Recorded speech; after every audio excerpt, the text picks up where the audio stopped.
കോച്ചയ്ക്ക് വേദനിക്കൂടാ. അങ്ങനെ അത് പൊങ്ങുന്നോ? ഏത്? അല്ല, പ്രായമായില്ലേ? എടാ, നിന്റെ അച്ഛ ഇവിടെ പണിക്കാൻ നേരത്ത് അങ്ങേർക്ക് 85 വയസ്സുണ്ടായിരുന്നു. അങ്ങേര് കിടപ്പിലായപ്പോ തന്ന വാക്കാ നിന്നെ ഇവിടെ പണിക്ക് നിർത്താന്ന്. ഓ, പറച്ചിലേട്ടത്തൊന്നും മുഖ്യന്റെ പദവിയാണ്. എനിക്ക് ഇങ്ങനെ കന്യാസ്ത്രീയായിട്ട് ജീവിക്കാൻ. കന്യകൻ അത് തന്നെ. ആ, നീ അച്ഛൻ്റെ അടുത്ത് പറഞ്ഞ നിനക്ക് പെണ്ണോട്ടണോന്ന്. അങ്ങനെ ഒരു അറ്റൻഷൻ തരണ്ടേ? ഒരു പാട്ടും പാടി അങ്ങ് ചെന്ന് നോക്കെ. എന്റെ അപ്പക്കൊരു മരുമോൾ വേണം, എൻ്റെ ഉമ്മക്കൊരു മോള് വേണം, എനിക്കൊരു വൈഫിനെ വേണം, തരുമോ ആരേലും. എന്തർത്ഥവത്തായ വരികളല്ലേ?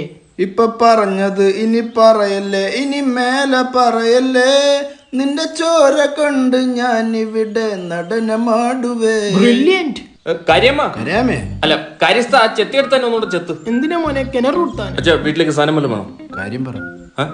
കാര്യം പറ. കല്യാണം കഴിക്കണം. മൂത്ര കഴിക്കണമെന്നോ? കല്യാണം കഴിക്കണമെന്നോ? എന്റെ പൊന്നു മോനെ, നിന്റെ കുട്ടിക്കളി മാറിയിട്ടില്ല. മാറി. 23 വയസ്സായി. 23 വയസ്സായവന്റെ ജെട്ടി ഞാനല്ലേ ഇന്നലെ കഴിവിട്ട്. ഇനി നീ കല്യാണം കഴിച്ച് അവളുടെ അടിപ്പാവടം കൂടെ ഞാൻ കഴിവണോ? അങ്ങുന്നേ. എന്ത് നീ കഴിവോ? അതല്ല, കുഞ്ഞിനെ അങ്ങനെ പറയാതെ, അതിന് വിഷമമാവും. അതാടാ പറഞ്ഞ, നിനക്ക് പക്വതയായിട്ടില്ല. ആയി.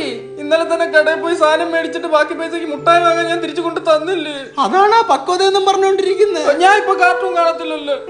അച്ഛന്റെ പൊന്നാര, വൈകിട്ട് അച്ഛൻ ബീച്ചിൽ കൊണ്ടുപോവേ, കടലയും വാങ്ങിത്തരാം. ചെല്ല്. ഉണ്ടാക്കി പോവല്ലേ.